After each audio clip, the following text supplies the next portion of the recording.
A very good afternoon. Welcome to the ethics lecture. I think most of the faces are familiar. We have, and some are very, very familiar. Hello, sir. How are you? Long time later. I didn't see you in the morning. So some new people are also here. Okay. So again, we have people for the mains as well as for the prelims.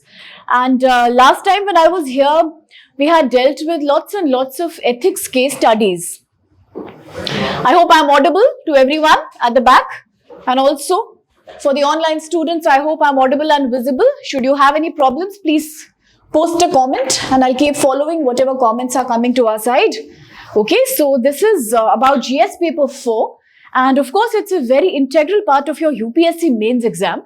So for those who are already preparing for the UPSC mains, here the broad plan will be to discuss the important ethical concepts first and then learn how to apply them to solve case studies. And for those who are actually yet preparing for the prelims, those who are just beginning, it's a good opportunity to understand deeply what do we even mean by the basic ethical concepts. Now, a very fundamental mistake that many students have been making is that although when we talk about the ethics paper, again, it's a 250 marks paper and it is divided into two segments. Okay, one is a static segment and one is a very dynamic segment. When we talk about static segment, you will have the theory part. To a lot of people, theory part looks very narrative, very boring. It's about what various thinkers have said. And these are very abstract things like what is ethics, what are morals, what are values. Of course, it looks like it is not technical. It is very narrative based. It's very boring, monotonous. All those ideas come when we look at the syllabus of the paper. But in reality, it is not like that. The reason why we have to study the theory is only so that we successfully solve the case studies. Some of you might be wondering, if you have seen the case studies of ethics, that they give you a paragraph in which they will put you in a situation that, okay, you are a doctor and now you need to, say, suppose, arrange a blood transfusion on a site where, say, earthquake has happened. There is a limited availability of blood. And there is no adequate testing possible. There is no laboratory nearby, but still you have to do the transfusion. What step would you take? Will you do a transmission without getting the blood tested? Will you take that risk?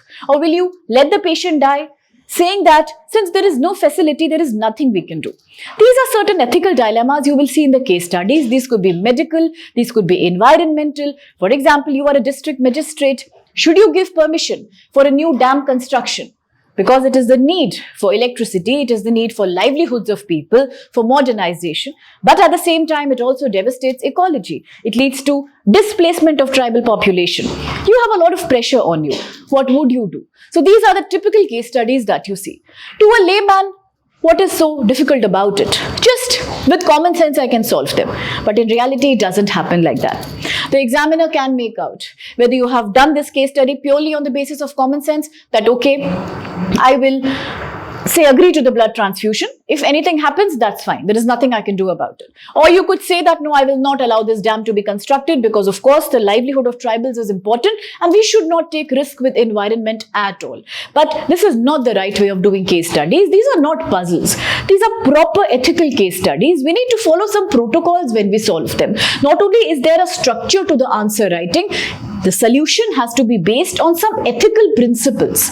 Now, what are these ethical principles? If I would say you should use the principle of utilitarianism, if I say please use the principle of deontology, if I say please use teleology, will you understand what am I talking about? Not until you have studied the theory part of ethics. So the reason why we need to study the dynamic part is to make sure that we are able to solve the case studies keeping in mind these principles, without which you may not get marks, nor can you handle case studies properly. Am I making sense? Is everything clear to people at the back? Sure. Am I audible to you? I was about to ask, am I visible? I'm so used to online teaching. Of course I'll be visible. Okay. Having said that, let me quickly show you the broad syllabus of ethics. Of course, all these topics we will break down in detail and then understand the more important concepts and themes that repeatedly come in the previous year questions. I will also show you the PYQs because for those of our students who are about to take the main exams, the key challenge in this limited time is to be able to answer all these questions, to do the case studies properly. Therefore, my idea of taking these lectures is not to continually go about each of these topics for days altogether. No, we are not having that much time here. Nor do I want to teach in a very child-centric approach that, okay, let's learn how to write answer for every single subtopic here. No. What I will be doing is that I'll show you the PYQs. You will come to know how abstract and how current affairs based these are. And then we learn how to address those questions. I will also teach you the most important concepts with which you will be able to solve your case studies, such as human interface, different type of values, of course, political, bureaucratic and social aptitude, attitude, emotional intelligence. We were talking about this in the morning itself, how to solve problems using your emotions and cognition. We will talk about the ideal features of a perfect bureaucrat.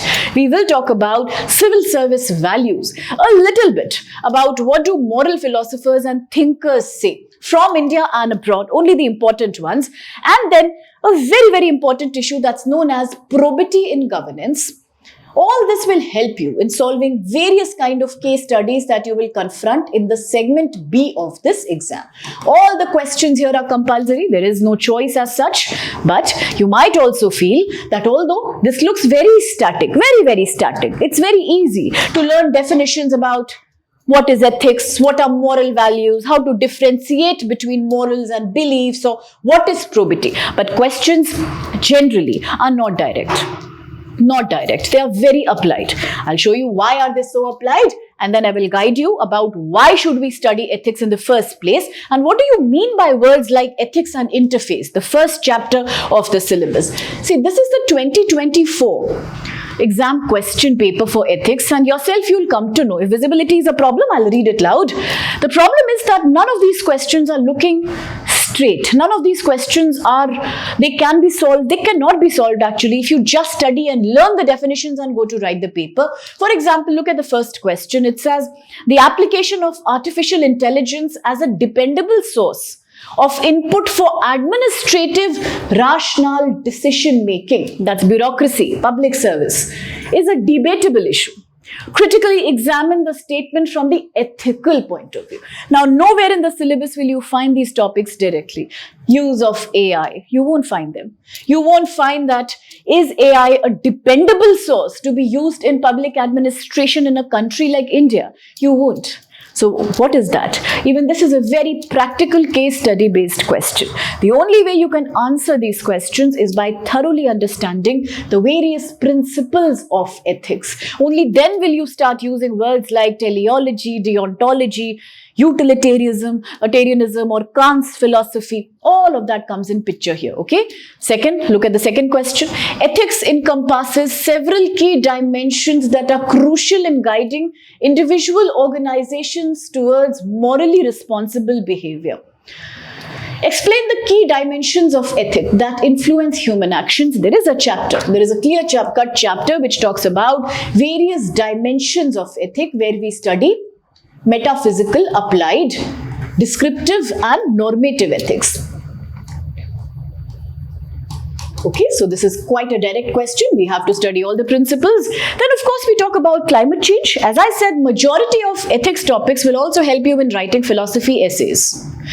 Whenever you attempt your essay paper, you will get lots of data from the ethics paper. The question is so similar. Global warming and climate change are the outcomes of human greed in the name of development. We are talking about anthropogenic causes of climate change and global warming, indicating the direction in which extinction of organisms, including human beings, is heading towards a loss of life on the earth. How do you put an end to this to protect life and bring equilibrium between society and environment? So eco-friendly planning, eco-friendly administration, human derived dangers to the environment, climate change, mitigation, what are the ethical aspects towards that? Again, it's a very applied ethics question. Okay. Similarly, if you look, sometimes they will give you quotations given by moral thinkers. You need to break it down. In the morning, we spoke about a word called analyze. And I said that analysis means when you really break down a problem or a phenomena to its tiniest possible part and then understand. Okay. That's what we need to do here. Swami Vivekananda, learn everything that's good from others, but bring it in and in your own way absorb it. Do not become the other. Very philosophical, very abstract. It's tough to sometimes understand, is this an ethics question or a philosophy essay topic? That's the kind of similarity between the two subjects, okay? Similarly, Sardar Vallabhbhai Patel, faith is of no use, it's of no avail in the absence of strength. Faith and strength both are essential to accomplish any great work. A very philosophical, a very abstract quotation. So please understand that in this paper, there will be some case studies, but that comes later part of the paper. Paper will always start by theoretical questions like these. We cannot predict whether they will be completely static like this one. This is quite static. Dimensions of ethic is a clear-cut chapter here, but the first one, third one, fourth one, they are all very general, current affairs based, very, very abstract. Similarly, you will always have 2 to 3 questions on quotations by these thinkers, but they are easy. If you understand the perspective and opinion of the thinkers, you can elaborate on them quite well.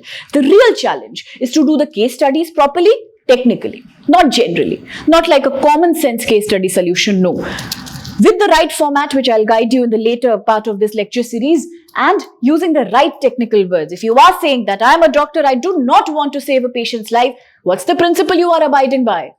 Are you being a utilitarianism based person, or are you being a deontologist? Similarly, say if you are an administrator who says that no, I will not allow a multi-purpose project, then which principle from ethics principles and dimensions are you talking about? That kind of technical inputs are important in all these answers. This broadly is your ethics paper. Having said that, what's the need to study ethics in such great detail? And what do you even mean by this word ethics here? What do you mean by the word human interface here? Why are these concepts related to each other and how? To answer these questions, the most important thing to understand is that clearing the UPSC exam, becoming an officer is one thing, but also whenever in a very responsible capacity of being an administrator, a future decision maker of the country, whenever you need to deal with people, their problems, environment, its problems, technology, its usage, every decision cannot be made by using pure common sense. Every decision cannot be utilitarian also, which means you cannot say that this is giving me profit, so I will use that. There is a huge difference between doing corporate governance and doing public administration. In corporate governance, the fundamental driving principle is to make profit. No wonder very few corporations also abide by social responsibility. Most of them do not. There are always a lag. There is always a missing element when it comes to ethical dimensions of their decisions. A very small example could be the manufacturing sector industries in India, service sector industries in India. How many of them are routinely abiding by environmental protocols, animal safety protocols, gender equality protocols? Barely, very, very few. So corporate social responsibility is not the driving force. It is always profit. Commercial. With respect to government, public administration, the most important thing is public welfare. And therefore, rather than profit maximization, for a public servant, it is always very difficult to make a decision. It's difficult because this person, this individual, this future officer has to always abide by a code of conduct, a code of ethics to make any decision. They have to make sure that there is maximum good of maximum number of people involved. Obviously, some people might suffer. There will always be a loss. Some parties, some segment of public will be unhappy. But the target is to make the largest number of people around you happy, to abide by your constitutional values, to abide by all the ethics that you learn as a part of your training to become a future officer. That's the importance of ethics. So what is ethics in a very brief way? In a very brief way, ethics is that branch of social philosophy. Philosophy is anything that you study to find solutions to abstract problems. Why are we there as human beings? Why was the earth created? What is the end of the universe? Is there something called a good karma, or there is nothing called karmic law? There is nothing like that. All these questions are too abstract. Neither can science answer them, nor can humanities answer them. We can't say they are unscientific. We can't say they are scientific. They are non-scientific. They don't abide by many scientific logics. Is it a good thing to be kind-hearted? Is it something that's just an individual decision? Should I eat non-vegetarian food?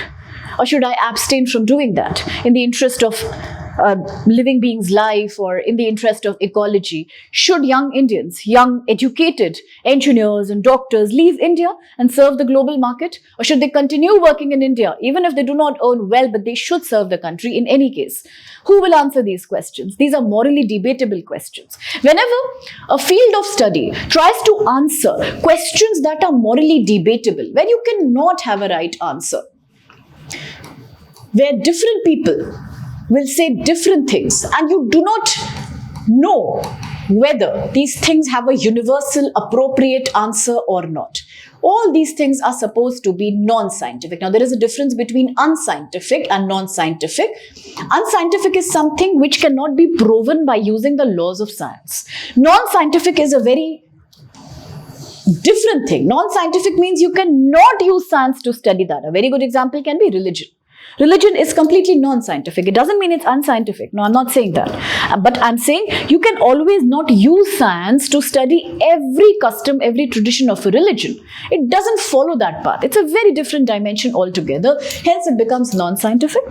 So there are many things in human life which need an answer, but they cannot be answered only through speculation, through science, or through humanity or through emotion. That's where the concept of ethics come in, because ethics is that branch of philosophy that involves a systematic study. Why am I saying systematic? Because it is not arbitrary. I am not saying because I think this is correct, it should be correct. I as a person feel that all women should work, so I am right, I am the best. It's not like that. There are many cultures who believe even today that women have a very different role than men. To maintain social stability, it's okay if men are working. Let them do the instrumental role. Let women do the effective role. Let them take care of the family and take care of their children and socialize them. It's okay. That's their belief. Today, I cannot say they are wrong, or they cannot say I am wrong. So that's where you cannot use science or any statistics to measure what's good, what's bad. So therefore, ethics has a certain set of rules, a certain set of concepts. That is why it is very systematic, step by step. It is trying to study human actions, all kinds of human actions. You can say human actions towards environment, cutting of a tree. Again, debatable. Deforestation, yes, it's debatable. Space travel and tourism. Private spacecrafts into the space. Establishing more and more international space stations. Elaborating human space missions. Again, morally debatable. Lots of things are there today, as we see. So, materialism, consumerism, gender bias, even questions like marriage or raising a child, all these human actions, it could be anything. But when you study them from the point of view of whether it can be considered right or it can be considered wrong, that itself means ethics. Now, therefore, it's very abstract also, because every culture in the world, every society in the world has its own understanding of what's right and what's wrong. There can be no universal agreement on whether something is correct, something is not correct. Say, for example, even today in the sub-Saharan African countries, okay, because they are known for being economically very poor. So, especially if you talk about countries like Mauritania, you talk about countries like Morocco, where majority of people are tribals, they are gypsy communities, there the right marriageable age for girls even today is between 9 to 10. How would you justify that coming from a contemporary society where the government of India is once again recalibrating the Sharada Act? It says that no, the marriageable age should now increase to 21 even for girls. On the one hand, on the one end of the spectrum are countries like this, the one that we live in. On the other hand, you have countries like this where the notion of early pregnancy, early marriage, domestic violence, polygamy, they aren't even measured in terms of their rightfulness or wrongfulness. It's just their culture. It's very difficult to say whether it's right or wrong. Similarly, talking about, say, environment, in a country like Bhutan, people rather live a more economically backward life than cut forests or than allow an industry to set up a unit, because they completely believe in a very eco-friendly approach. They worship the nature. But say for other countries, including India, it's unimaginable to not have a piece of land that is left and that's not industrialized. We are believing in that kind of a very pro-industrial policy today. So every country, its ethical responsibilities, its right, its wrong, its sense of good and bad, it's very, very different from each other. Therefore, we always say that the words like good, bad, right, wrong, all these are very relative. Relative because they are very different as they are interpreted in different countries. So we can definitely say that they are relative interculture, but even within the same culture also. Say if I talk about the same Indian society, intra means inside, okay? Even within our own society, they are very debatable. Because over a period of time, also ethics change, moral values change. Talking about 18th, 19th century India, back when India was living in the so-called dark ages after the Mughal Empire was finishing and the Europeans were coming and taking hold of Indian society. At that time, if you remember, there were people like Raja Ram Mohan Roy, there were people like Swami Dayanand Saraswati and so many others who were trying to mitigate problems like parda, polygamy, child marriage, sati, more importantly, Indian Renaissance that was happening. What was the reality of India that time? So many things were allowed. Today they are not allowed. Today they are not considered good. So over a period of time and from one state to another also, sometimes what's right, what's wrong is subject to change. So the concept of correct thing, the concept of something that's morally right is very different. Interculture is very different intraculture, and that's the importance of studying ethics, because ethics as a unique branch of philosophy strongly believes that although right, wrong in terms of human values, what are values? I will explain later. In terms of norms, rules of right and wrong, in terms of morals, in terms of beliefs. All these things are subject to inter and intracultural changes, but there should be something that's universally acceptable to everyone. Without that, a global coexistence, it's not possible. Today, for example, in 2025, everybody, almost every country would agree that cutting down on trees and absolutely not taking care of environment is wrong. It's a wrong thing to do because it's impacting everyone negatively. Today, I think everybody would believe that, say, female infanticide or sex-selective abortion is wrong. Today, almost everybody will believe that casteism, racism, all of that is not correct. So these are certain universal understandings that we arrive today to have global agreement on modern contemporary life, and that's where ethics come. Ethics is that branch of moral philosophy, social philosophy, which decides that which action done by a human is valid, correct, universally, and which done by the human is wrong universally. That's where ethics is a much broader word as compared to smaller words like values, norms, moral beliefs. All these are a part of ethics, but ethics is a much larger concept. Okay, the term ethics technically has been taken from the word that comes from the ancient Greek language known as ethos. Even today we use that word multiple number of times. That what kind of ethos are you having? Ethos, again, similar. It's very, very similar. They are sister words. Ethos translates into ethics, okay? It means a custom, the way people do things. It means human character. In our society, character is used in a very incorrect sense.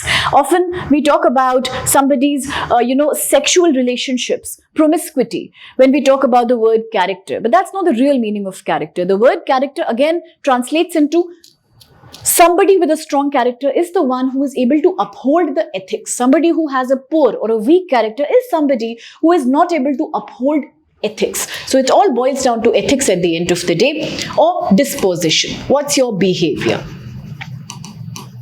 All this comes into the category of ethics. Ethics, therefore, is not only social philosophy, as I said, it's also moral philosophy, because it judges what's right and what's wrong, what needs to be done, what should be avoided, what needs to be done in the greater good of public, and what should be avoided in the greater, to avoid the greater disadvantage or disappointment of a large number of people. Now, ethics will always try to solve problems to solutions of right or wrong conduct towards a good, stable life of people. Okay? Do not please think that ethics is only restricted to public administration. No. Ethics is a part of our day-to-day lives also. There are family ethics. There are ethics that are involved when a large number of people deal with each other in society. Ethics are there in an education institution. Ethics are there in parliament, in any office. But more specifically, ethics becomes the backbone of public administration. Because when you say public administration, naturally, you're dealing with management of so many people and their problems. So therefore, ethics becomes a backbone of that. It is a branch of knowledge that studies human behavior and actions and then tries to decide that what are the moral principles, rules that govern this behavior. Typically, ethics is the science of the right and the wrong in human action, and it can be any human action, okay? It's just the science of what is right, what is wrong. You might say that just a while back I told you that there is no universal right and wrong. That's where ethics come in, because ethics are trying to create what is universally right and what's universally wrong in human behavior. Of course, every country, every culture is different. Yes, we have all these things like values, norms, morals, beliefs, they are very different. Even in same city, different religion, different caste, different gender, different economic class has a different value. We all have a different notion. Values can differ from family to family, in the same family from one person to another. But ethics are not. They are not variable. They exist at a very universal level, and all these are smaller components of the bigger word ethics. Okay. Now, when we understand ethics, the first chapter says ethics and human interface. But what is human interface? You may have heard about the word interface when you study computers. Many times. Computer interface, software interface. What is an interface? Interacting with the... Absolutely, very good. An interaction thing, a medium. So it is just a connect between you and something that you are trying to deal with. If that is an interface, if it's like a bridge, if it's like a rope that connects a human with something that a human is trying to do, it could be technology, it could be computers, it could be a robot, it could be a real life problem, it could be a book, it could be a news channel, flagging on the TV, anything is possible. So ethics simply, interface simply means that link or that medium, as you said, through which we operate. So therefore, what is human interface? Human interface includes the interaction, therefore, or the medium through which humans interact between either each other. Say, suppose if I'm interacting with you, of course, we have certain interfaces here as well. There are certain things which are making this possible. Or if I'm interacting with a crowd online, then of course, we have certain interfaces that is making that also possible. So whether it's human to human interaction, that's one thing. Now, whether if it's with human and their environment, how humans negotiate with their environment. You choose to protect it, you choose to commercialize, you choose to cut a tree, or you choose to do something that's very environmental friendly, the way you behave with your ecology. Technology, the way we use technology. Now, this is a small example of technology. That is technology. Everything we do today in online education, everything we do in terms of online work culture, communication, ICT, all that is a part of technology. Again, that's human interface, society, and the natural world. So basically, human interface is the process through which humans negotiate with the world outside. It could be anything. Outside of themselves. This could be between people to people, or it could be between people to things. In the simple way, that is only human interface. So therefore, it will study how humans are dealing with technology. A very good example could be your usage of a smartphone or usage of a smartwatch, anything that makes your life easier. How you deal with things, that is the material components of your environment, the non-material components of your environment, everything. Similarly, it involves ethical considerations. Now, why do we need ethics to study human interface is another question. Why should the chapter 1 say ethics and human interface? Because we already know what is ethics by now. Now that we have understood what is human interface as such, the process through which humans are negotiating, interconnecting and communicating with the world outside, if that is interface, then who will decide whether a human is doing this in a rightful manner or not? Who will decide? On basis of what principles will you decide that I am interacting with a human being and my interaction is ethical? I am not breaching any rule. Say, for example, two colleagues in an office. It is very crucial that the way they communicate is very much in discipline. They should not bring their personal things there. A woman should not feel insecure in an office place. Of course, you have the POSH Act, which determines a strict code of behavior that all the males in the office should have with the female co-workers. Why we need these things? Why are they needed? They say that for every company which has more than 10 people working or employees working, you should have an act, a cell, which is there to take care of the implementation of POSH Act. In case there is any violation, the complaint should be raised immediately. Why? And who decides what's right, what's wrong?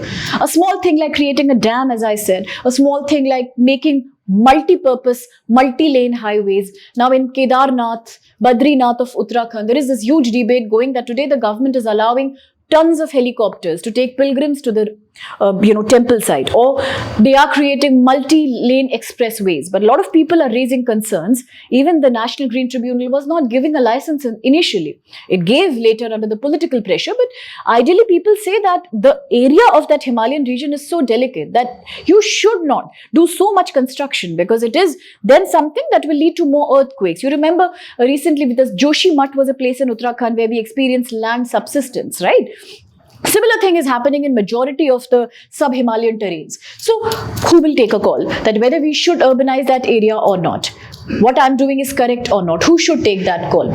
So every time a human takes any action in any field, the decision whether, or the principle which decides whether a human is doing a right thing or a socially wrong thing, is where ethics come into the picture. That's why for every action that a human being takes, there is always an ethical code of conduct. This is necessary to be followed. Only then you will decide that human actions or human endeavors are justified socially, morally or not. That's why we study ethics to decide the human interface. They will give you the guidelines about how to negotiate with other people, environment, technology, and everything that you deal with in your daily life. So therefore, human interface will also sometimes be bothered about issues such as the use of technology, something so fundamental to us, but then is that use of technology doing us a greater harm? For example, in the morning we were talking about the census operation being done completely digitally this time, and we said that sometimes it can have certain benefits, of course, but yes, there is a danger of data privacy. Today we have a fundamental rule also. There's a protocol which is called the right to data privacy. But how much of that are we able to follow when we digitize everything? When the sensitive data of a common man is completely bare, it's completely nude in front of the data collectors, your caste, your age, your profession, everything. This can be used by the corporates. It can be sold to the corporates. It can be commercialized in a big way and you don't know about that. What about that? Is that an ethical thing to do? These are certain considerations that come in picture. Data privacy, data security, your images, okay? And the impact of technology on human lives. Is it doing something that's beneficial to humans only? Or does that involve certain things that are harming humans more than ever? A very good example could be the nuclear technology used for energy generation. Of course, it can mean a major abundance in your fuel supply. But today we know after the Pahalgam attack, the fear that was being mongered, even Russia, Ukraine, when Russia said, enough, this tiny man is troubling me too much, let me do the nuke warfare now. So every now and then countries are coming and threatening each other. Today itself, the International Atomic Energy Agency has said that Iran is also completely proliferating, going on and on, creating unsolicited nuclear sites. So what kind of world are we heading towards? You see, and that's the negative impact of technology on human lives. But there has to be a protocol. Are you doing the right thing or are you doing the wrong thing? Now, you might also ask that there are laws. There is a law for everything. But law is objective in nature. Law only sees whether what you're doing is allowed legally or not. There, ethics do not come in picture. Ethics tell you that whatever you are doing, is it in the benefit of greater mankind or will it do more harm to the mankind? That's the kind of question ethics answers. So therefore, relationship between ethics and human interface is about trying to understand how human beings should behave. This should is a very big word here. How should you conduct your behavior? The principles that should guide their actions and how these principles apply to their interactions with others and the world around them. Is it clear so far? Anybody has any ethical questions or non-ethical questions or any kind of question? No? Yes, no? Again, diplomacy? Yes, no, no, yes. Means what? You didn't understand or you don't have any questions so far? Ethics can make you terribly sleepy, especially after 1 hour. I have seen so many students, they sleep. So that's when I give some current from my side, I will do it. You try to sleep and I'll take action. Relationship between ethics and human interface. So the first chapter typically talks about that, okay? This is exactly what we discussed. Ethics, what are ethics? What is ethics as a branch of philosophy or social philosophy? Okay, what is ethics clearly? And then what is human interface? Plus, why do we need ethical principles in human interface? All right, having said this, now talking about what exactly is the subject matter of ethics. We just discussed why do we need ethics. So exactly what kind of things are being studied under ethics. So ethics as a branch of philosophy will always try to investigate certain very basic universal questions such as what actions are right or wrong in particular circumstances. Again, that's important. Please always understand that ethics is contextual. When I say contextual, it means to decide what is right and what is wrong is always based on the situation in which a person is supposed to be. A very good example could be organ donation. Now, organ donation today, you might have read in the newspapers how in certain countries, even of South Asia, like Singapore, like in Philippines and Thailand, you are seeing the organ failure is becoming a more rampant disease than any other disease. Of course, because of lifestyle and biogenetically modified foods. So it's a major disaster. A lot of people need on a daily basis more and more of organ implants, organ transplantation. But the problem is availability is very low and various countries have various laws. Now, what happens in India really? There are so many people who are in need of basic organs. It could be a kidney, it could be a liver transplant, a heart transplant, but it's being done in a very informal way. So apart from the license owning doctors, there are lots and lots of doctors who do these operations and they don't pay any taxes on them. It's procured from black market. It's done on the basis of human trafficking. So, a very good ethical question comes here that people who are bypassing laws and yet providing organs at a very expensive price to those who can afford it and those who are willing to buy it, are they doing something right or are they doing something wrong? Majority will say they are doing a wrong thing. Wrong thing because legally there are so many people who are lined up to receive organs. There is a paucity of money. Not everybody is rich enough. Not everybody has a medical insurance, and yet people die. At the same time, there are these people who, through black marketing, who through the parallel industry, through smuggling of organs, they are saving so many lives of people who can afford to buy them. But what's wrong in saving a life? If you can afford to buy and save your life or your family member's life, then there's nothing wrong in that. Again, that raises a very ethical question. Is that a good thing to do, or is that it's okay?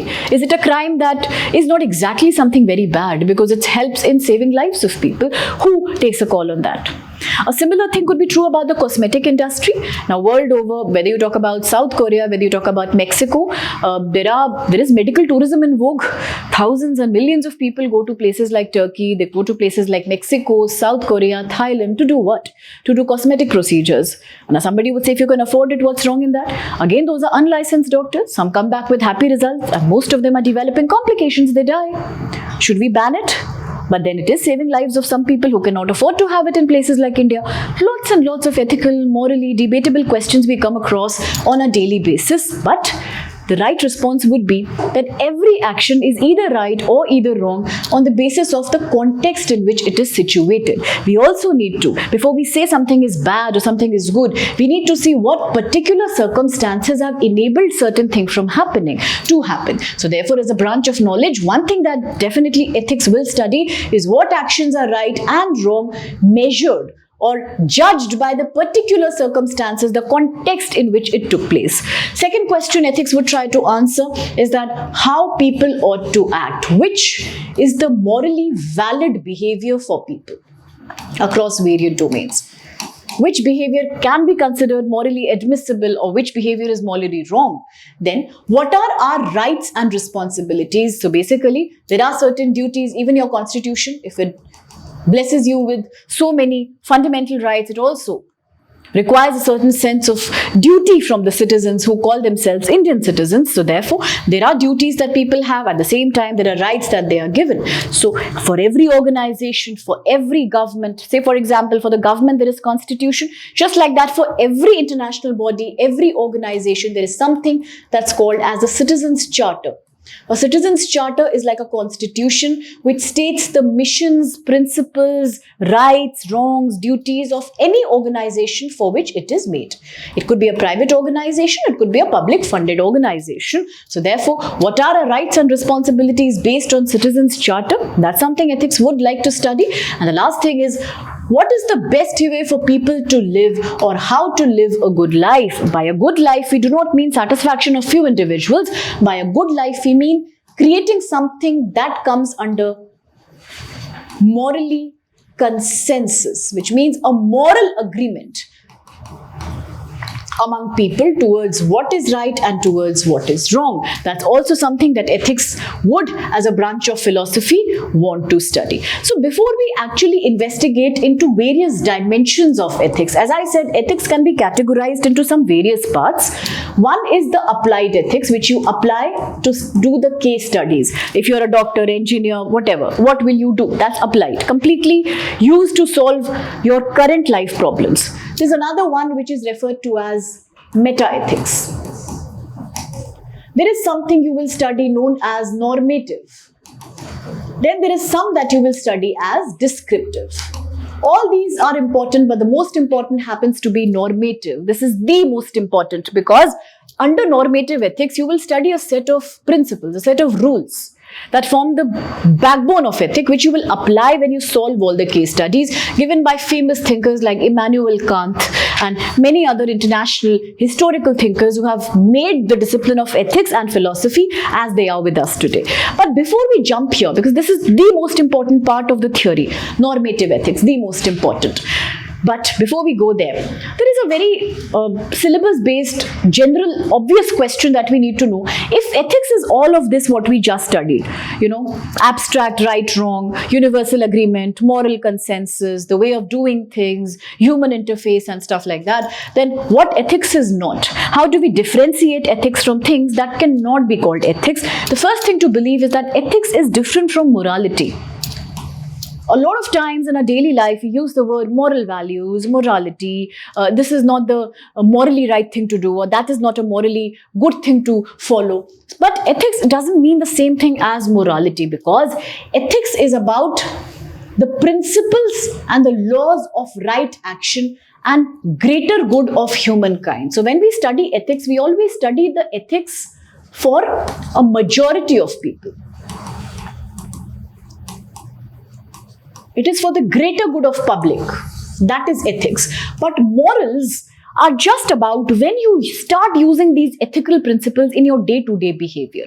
Morals are things that are an outcome of ethics, but morals are always guided by ethics. So we can say morals are nothing but a small part of broader discipline of ethics, okay? So ethics doesn't mean morality. Morality is just a small part of ethics. Rather, morality is the outcome of ethics. If you do something that's morally, consciously good, I'm helping a poor person in need, I have done a thing that is my conscience is allowing that. My values are allowing that. But is that ethics? No. I have done this because I'm being guided by ethics, the greater good of humanity. Ethics is a very broad word. It's a universal understanding of good and bad. In no culture, American, Chinese, Korean, Indian, Thai, in no culture can you say helping a poor person is a bad thing. Which culture would say that? No culture would say that. Definitely cultures will differ about age of marriage or, caste system or class system or everything. They will differ, food, dress, everything. But this nobody will deny. In no culture can you say helping a handicapped person or a poor person is a bad thing to do. No culture would say that. That's called ethic. It's a universal principle to abide by. Why? Because ethics will always talk about the greater good of majority number of people, not one or two people alone. Sometimes for making ethical decisions, you have to sacrifice some people's happiness, but that's okay.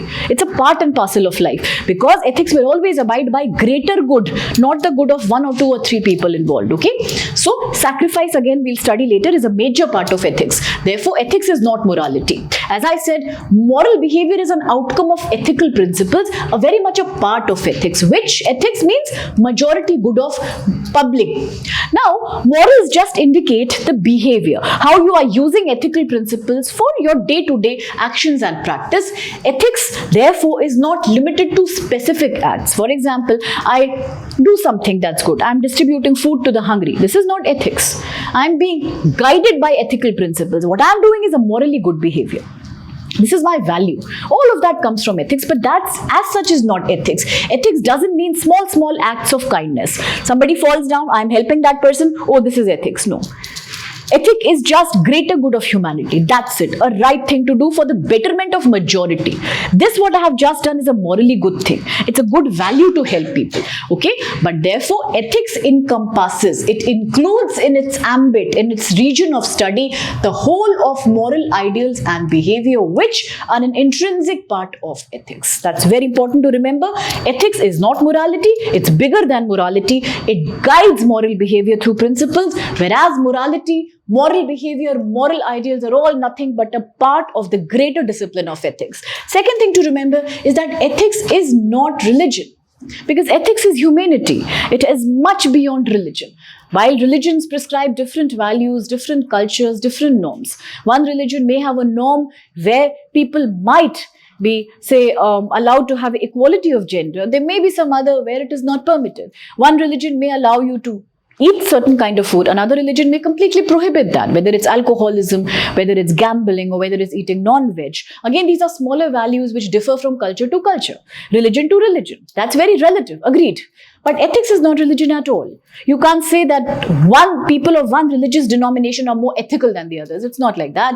Ethics is all about human behavior. It's universal in nature. It's broader in nature. It corresponds with humanity, what human behavior should be like, what it ought to be. So therefore, religion is very individualistic, or religion is very communalistic. It only prescribes do's and don'ts for a smaller community, which can be different within the country, outside the country, globally. But therefore, it is individualistic in nature, but ethics is applying to every single individual, irrespective of their religion. Whatever religion you follow, and even if you are an atheist, being someone who doesn't believe in any God, who doesn't believe in any religion, still ethical principles are valid for you as well. Something that's universally bad for you, killing of an innocent person, a murder, or a heinous crime against somebody, again, that corresponds with ethic. It doesn't matter whether you're a Christian or whether you're a Jew. It shouldn't matter. What matters is that ethicality is ethicality. Religion could be anything. You may not believe in a religion, but that doesn't mean that you will also become unethical. You should not be. Okay? So being atheist is okay, but nobody will be unethical. That is not allowed. So that is why religion and ethics are not synonymous to each other. Next thing is, ethics is not law. As I said, there are certain behaviors regulated by law. For example, Indian Penal Code. If it says that today asking for dowry openly is a crime, you can have an imprisonment or a high fine if you openly tout and ask for a dowry demand. But that's something that law is regulating. But still it's happening. It happens very rampantly in India, everywhere, northern states, southern cultures. It's not like law has been able to stop this problem from happening. Similarly, we could argue that child marriage is illegal for every practical purpose. We can also say that as per your Article 21A, every child should be in school. But we also know that they aren't in school. Even between 6 to 14, majority of informal sector employees are child labor. Whether it's bangle, toy making, brick making, construction side, you will see them so many places, which means law doesn't guarantee outcome. Law is whether you follow it or not. Law is more formal in nature. Ethics is not a formal code of conduct. Okay? That's the difference between them. Law is formal. Law is enforced. People are forced to follow law. If you do not follow law, you are met with punishment, which is known as negative sanction. A negative sanction happens when you do not follow a law. A punishment, a fine, imprisonment, all these are because law is a forced thing. But ethics is not a forced thing at all. Ethics will not find you guilty and send you behind the jail. Because a person was hungry, you did not give him food. Or because there was a pregnant lady in the bus and you did not give her the seat. Nobody is going to send you for jail for that. But that's basic ethics. It's about humanity. It's much above law, okay? So even if you violate an ethic, it doesn't mean that you will have to face any kind of formal punishment, because ethical rules are not always formally applied. Moral behavior cannot be formally endorsed. So morally right behavior is not formally enforced on people. Again, it's about universal understanding and agreement. Is everything making sense? Sure. Any questions? Any doubts? You feeling ethical? No? It's unethical to lie. So be ethical. If you're understanding, let me know. Otherwise, let me know. Ethics is not intuitive or feeling based, which means although there is certain concept which is referred to as effectual ethics, which deals with your emotions, but ethics as a broader discipline is not about what you feel, what's your emotion. I like animals, that's why I'm not hurting them. But that's not ethics. It's a personal bias that you're having. Or I say, for example, misogyny. Cultures which do not like women participating in various power domains and various areas. Now, being misogynist is a very personal thing. You feel women should not do something productive, nothing economically productive, that's your problem. But ethically, you can't justify your stand. So therefore, ethics is not about intuitions. You are not acting on your intuition that I may or I may not do good. It's my situation, it's my emotion, it's my mood. It's not like that. Ethic is not based on your feeling. It's not based on an intuitions. Sometimes, even if your intuition tells you, for example, you are in a car and you hit somebody who's walking or on a cycle, intuition says run away. Nobody wants to get in legal complications, particularly in places like India, where of course you have acts like the Good Samaritan Act and all that, but implementation is rather weak. So what happens? People would want to go. Nobody wants to waste time and energy. But at the same time, despite your intuition telling you not to take an action, ethical principles will always guide you to take an action. So whenever you face a dilemma, a doubt, a confusion, whether you are doing the right thing or not, cheating in an examination, again, that's about ethical dilemma. Intuition would say do it. Ethical dilemma would definitely guide you otherwise. It would say that, it's not a very ethical thing to be doing, right? So that's the thing. So we want to do the right thing sometimes, but our feelings and our intuitions may stop us from doing that. But when we behave ethically, when we are guided by the right ethical principles, then it's guaranteed that our behavior should be morally valid. Then we will act in a very, very moralistic way, even if we have a conflicting thing going inside, or we have some kind of a debate going inside. So that's the difference between law and ethics. While under law, you do things because of fear, because of the fear of negative sanctions. In ethics, you don't. There is no negative sanction. In ethics, you do it only because you are being motivated towards a moral choice, just because you're being guided by something that is humanity, something that's called ethical principles. And at the same time, ethics are not values. Again, people think sometimes, very often we use words like ethical values.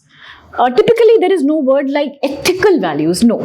Values are micro. They are very small in nature because values are individual. Every individual can come from a different value system, and it all depends on the kind of family, training, socialization that you have experienced. Very individualistic, very different. But ethics, as I said, is a universal concept. It is much larger. Values are a very tiny, micro little part of broad ethical principles. Your and my values in the same family can also differ from each other. It's quite possible. But values wouldn't mean that ethics should differ, no. So values are a very small component of ethics. Ethics are a larger guidelines which dictate morally correct human behavior, irrespective of your race, your nationality, your gender, your value system, anything. That doesn't come as a barrier in the process of you following the ethical, moralistically correct system. So these are certain things ethics is not. Ethics is not synonymous to morals, religion, law, intuition, or values. Is that okay? Is that okay? Now, if that is not ethics, then what are certain key characteristics or key features of ethics? What are certain basic, you can say, characteristics? How do we define them? What exactly do we mean by ethics? The first thing is ethical principles are universal. We have already seen that. Ethics are universally applicable. As I said, it doesn't matter on your religion or your nationality or which culture or which subculture you're coming from. Ethics would apply as basic fundamental moral guidelines to everyone. Why? Because ethics generally aim at larger good for human dignity, justice, fairness. They are widely recognized as universal values. While values are micro, as I said, they are individualistic. Ethics guide you with universal values, something that's applicable to everyone in the world equally, irrespective of where they are coming from. So universality is the first important characteristic of ethics as a discipline. Second thing is rationale. Now, what is rationale? Rationale is something that is very, very logical, something that you can understand and something you can analyze systematically. It is not about a narrative story. It is not about an abstract idea that I cannot understand or something that is my imagination. Not like that. Rational, ethics being rationalistic means you can understand them by logical reasoning. There is always a logic. There is always a reason behind ethical principles. They are completely subject to analysis by lots of logic, lots of scientific evidences, lots of empirical wisdom. Something that you see happening in front of your own eyes. Okay? Empirical wisdom means something that you are seeing happening in front of your own eyes. It's not like you are imagining that. So ethics is very rational as a discipline. Ethics is based on tried, tested human experiments. It is very empirical. It's very, very logical in every way. Therefore, some people say it's the science of morally correct behavior. Why science? Because any discipline which is empirical, which is based on logical reasoning corresponds with a scientific discipline. Then ethics are dynamic. Yes, ethics are dynamic because As we discussed, ethics are contextual. They are based on the decision that you take in a specific situation. Today I am caught up in this situation, so what decision will I take? Just like you have your case studies, that if you are a person, what decision will you take in this and this dilemma? So ethics depends on the context or the situation that you are situated in at that time. At the time when you are supposed to make a decision which is making a dilemma to you. It is a conflicting situation. What decision should you take? That is told to you by ethics. So therefore ethics are dynamic. Why? Because what is morally right and what is morally wrong also changes over a period of time. So in a very technical way, we can say that ethics are subject to temporal and spatial changes. You may have read this word as you've studied Indian society in JS paper 1. If you have studied in detail about features of Indian society, you may have read that Indian society is subject to temporal and spatial changes. Similarly, ethic is also subject to temporal and spatial changes. But what exactly do you mean by this? When I say temporal, ethics, morally right and morally wrong behavior changes from one time period to another. In the past, possibly something that was considered bad or inappropriate. Say for example, few decades back, marrying outside your caste or marrying outside your religion was something that for your society was not considered as morally right thing to do. People would feel that you are breaching your custom, your tradition. But then today we talk about the Special Marriages Act 1954. There was a complete transformation in the Hindu Marriage Act 1955. Today we know it's all allowed. Not only intercaste, interreligion, but all kind of marriages can happen between two consenting adults as per the law. So the notion of moral immoral changed with time. Similarly, long back in 18th century, for Indians to travel abroad was considered immoral. If they would, then people would actually put a lot of taboos on them. That, you know, they have got a vibe of negativity and you have to go for some purification ritual. Especially in Hinduism, it was very common. But today you see it's not like that. So with time, with advances in science and wisdom, things change. So therefore, ethics are subject to temporal changes. Similarly, ethics are also subject to spatial changes. Over a space also they change. From one region to another they change. Of course, it is a universal concept. But with time, different countries, different regions change in a different pace. Maybe in Western cultures, changes are very quick. You could talk about the acceptance of homosexual relationships. In India, it happened pretty late. It happened only after 2017 to 2019 when there was too much protest from these groups, and then you had the NAS Foundation. Eventually, what happened? The section on criminalizing homosexuality. What section was that of IPC? Louder, please. Recheck, please. Which IPC section was considered decriminalized for validating homosexual relationships in India? Was that 377? Or not? So, over a period of time, within the same society also, people's ethical moral principles change. They change completely. So, that is why. Same thing. But, say in the Western countries, it happened more quickly. In India, it's catching up now. At the same time, there are certain Islamic nations today, they have in fact gone a step ahead and banned it completely. So, in every situation, there are dilemmas. There are morally right and wrong things with change. And how do these changes come? Which section was that?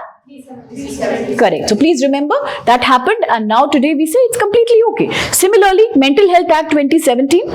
Before that, what happened? Anybody who's trying to attempt suicide was dealt with under IPC section 309. There was an imprisonment for that because suicide was considered a crime. But today, is it a crime? So read the Hindu newspaper thoroughly, and you can also follow the news analysis because that's exactly what we do there, okay? So you'll come to know all these things. I'm not advertising, I'm giving a reality check.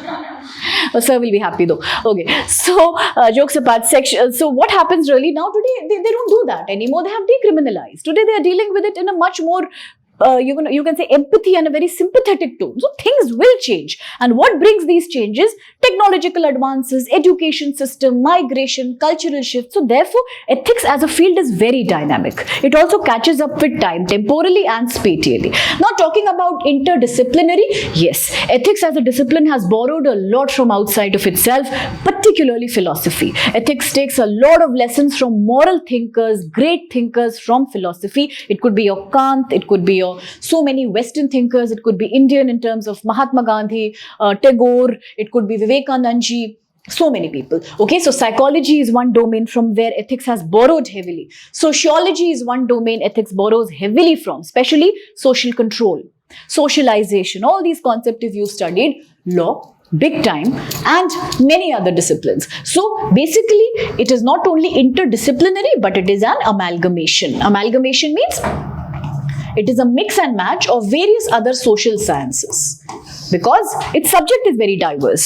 So to understand the morally right and wrong behavior among people, we need to do a lot of borrowing from various disciplines to have ethical principles in place. So all these are features for ethics: universal, very, very rational, very, very dynamic, both spatially, temporally, and very interdisciplinary, a science that is a mix of many other disciplines that you study in humanities. Okay, if so much is clear, we can quickly proceed with the dimensions of ethic.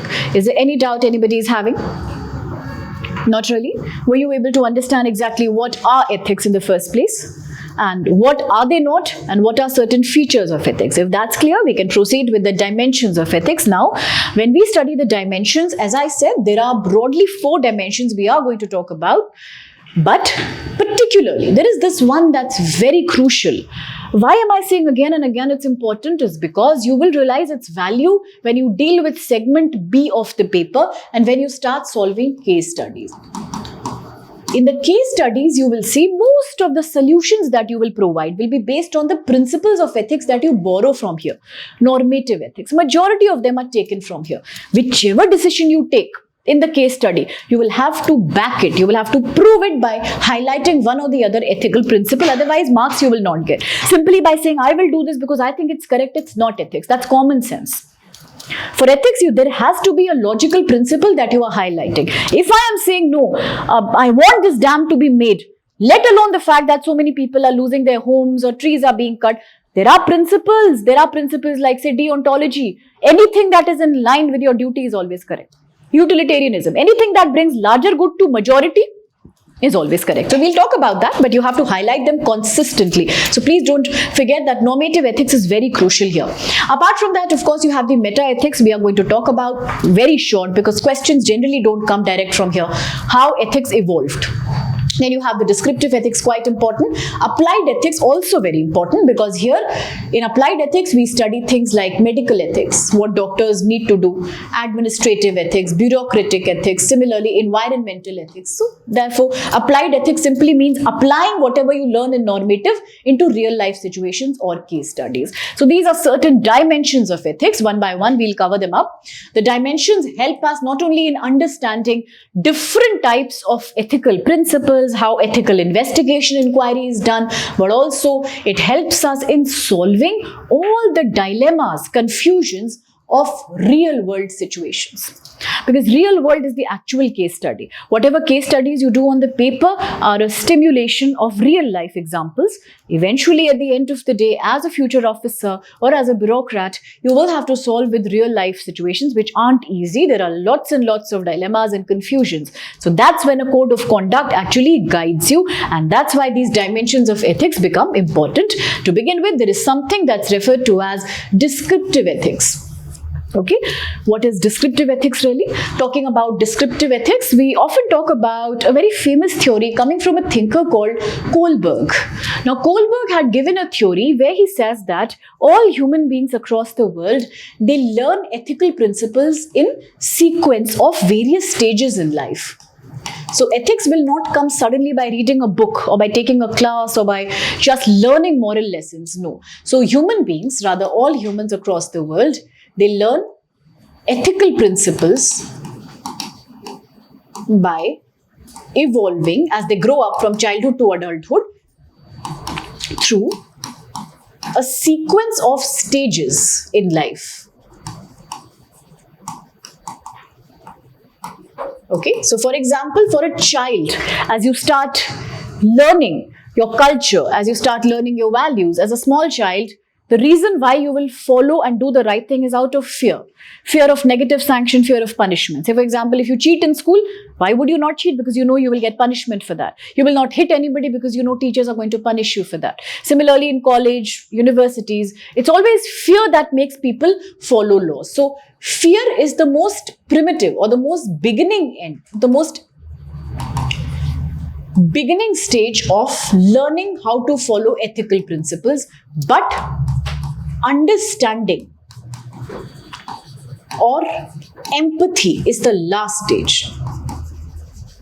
as we evolve into adulthood, as we start interacting with people, a time comes in our life when we realize, why is this ethical principle important to us? We understand what are the benefits of following ethically right behavior. What is the danger when people do not follow ethical principles? So life is like a journey where initially by fear and much later by understanding and by empathy. By this empathy is sometimes also referred to as in ethics a subjective understanding. A subjective understanding means when you start understanding problems by keeping yourself in the position of the other person, in the shoes of the other person. That's called subjective understanding. In any case, if you've studied anthropology or sociology, there are also sometimes these words you may have studied: objectivity, subjectivity.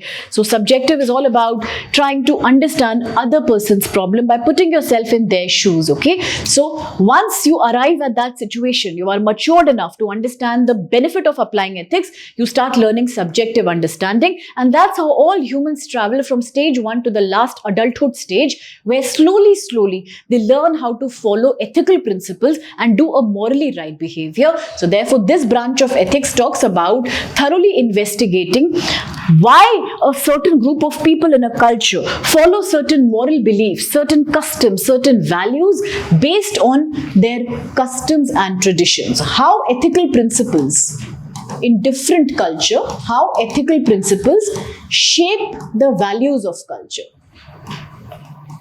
That is what descriptive ethics talks about. That if today as a society, say for example in India, I am following a certain set of values and traditions, then why? What ethical principles are guiding me to do that? Now you may remember that in Rajasthan there is a community called the Vishnu community who are nature lovers. They believe in nature worship, and they were also associated with the black buck saving campaign, and also they were acting up legally when the Bollywood actor had shot a black buck. There was a huge legal controversy that ensued after that. Even today, the kind of empathy they are showing towards ecological conservation, towards trees, towards a particular species, say black buck. Now this is something that cannot be forced on people. You cannot impose this kind of a value system. It has to come organically. It has to grow from inside, okay, as a part of your tradition, your ancestors. So that is exactly what descriptive ethics tries to study, that how come some people, if they're acting in a certain way, very morally, values are there, how is it developing? On the basis of which ethical principles has it been possible through history, and how? That's all about descriptive ethics. Particularly, they also study how, as I said, a person learns and imbibes ethical values from childhood out of fear, out of compulsion, to adulthood out of self-appreciation and understanding. Now, it also says that moral consciousness among people develops only through socialization. If any of you have studied sociology, you may have heard the word socialization. For those who haven't, socialization is nothing but in any culture, how an individual from childhood is trained to become a part of that culture by teaching that person language, religious beliefs, identity, values of the society. When we are born, we don't know anything. We are blank. But as we grow, we start learning family values. What religion am I from? What's my nationality? Who's the other person? What's right? What's good? What's bad? All these learnings which make me a successful adult member of my society is the process of socialization. Hence, descriptive ethics also studies how moral consciousness, the sense of doing the right thing absolutely from inside, develops in people through socialization. It goes without saying that as a process, socialization happens, of course, through your family, through your school, through your peer group, through educational institutions, through your religion, and of course, law also is a major agency of socialization. So that is what descriptive ethics try to study, that across human life, how these institutions of family, some are informal like family, religion, some are formal like education and law, police, all these, how do they inculcate a sense of behavior in you? How do they train you to become a good citizen or a person who can live in society with all others? That's what descriptive ethics tries to study. The end of all is moral consciousness. This is also something that we study here. It therefore tries to study culture norms. In every culture, there are certain do's and don'ts. Some things that are allowed, some things that aren't. For example, remove your footwear before going to a religious place is not a law. It's a norm. Of course, it's a norm. Similarly, if you are living in a village, then abiding by the local customs and traditions, it's not a law. But again, it's a norm. When you break a norm, the law will not do anything to you. But people as such can make fun of you. They can stop talking to you. There's always a fear of breaking a norm. People do not really break a norm because they know if they break a norm, then maybe their membership in the group can be threatened, or they can be made fun of, they can be criticized. So there are many, many ways in which societies ensure that people follow their do's and don'ts, and that is only what we call as norm. Moral attitudes and social context of ethical decision making. Another good example could be euthanasia. Euthanasia, the decision to kill a patient if he or she is terminally ill. There are certain countries, beginning with, say, the Netherlands, who had probably legalized euthanasia long back.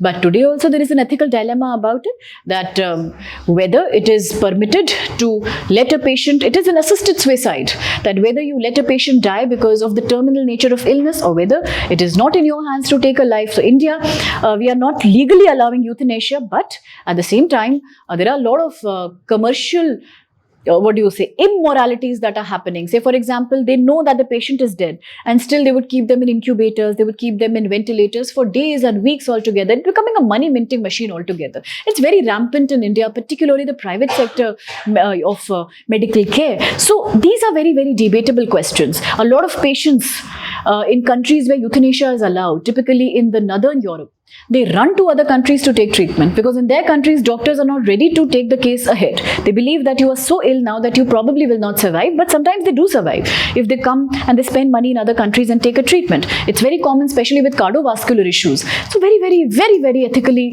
confusing topic, that is it valid to allow assisted suicide? Some people would say yes, but some people would definitely not agree. Now, China took it to another level.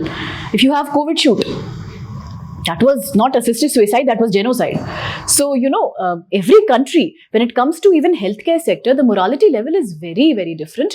And therefore, ethics will study that based on your social situation, what decision are you making? And that's exactly something that descriptive ethics will study. If I was to do a very short coverage of descriptive ethics, I would say it studies with the evolution. It studies the evolution of ethical values and principles in a society.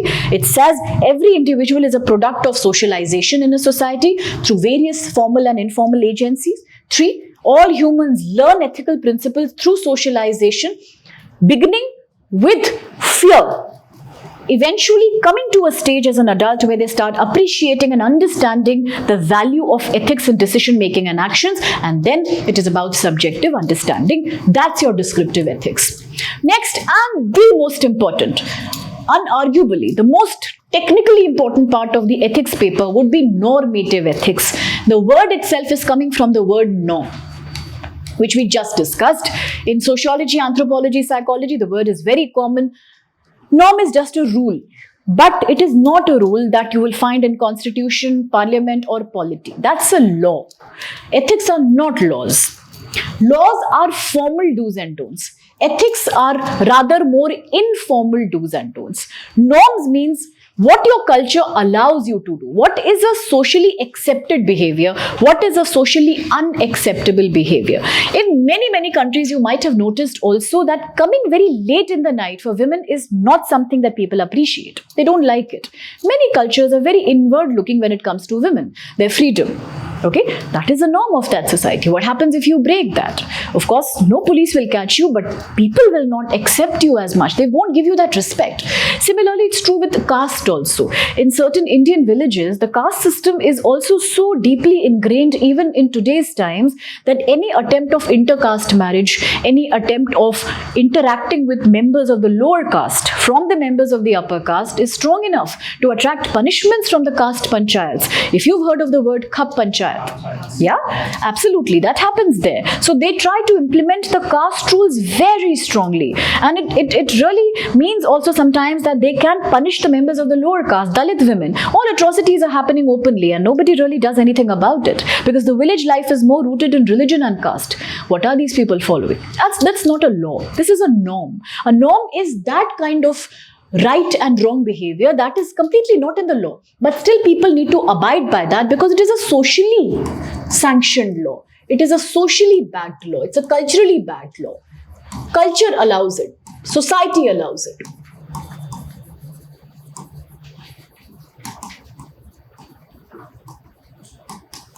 Okay, so this is norm. Therefore, normative ethics are trying to understand those kind of behaviors, those kind of actions which a group of people in a given society are following.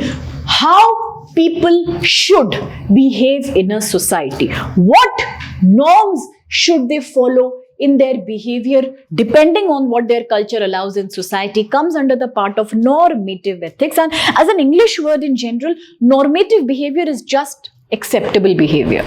Opposite of this would be non-normative behavior. For example, drug abuse, smuggling, sex trafficking, these are non-normative. Breaking your caste rule, non-normative. Following the rules, living by society's sense of right and wrong, respecting adults, following a religion, all that is normative behavior, an acceptable behavior. That is exactly what this dimension of ethics is trying to study. It also sees what are the standards, what are the benchmarks,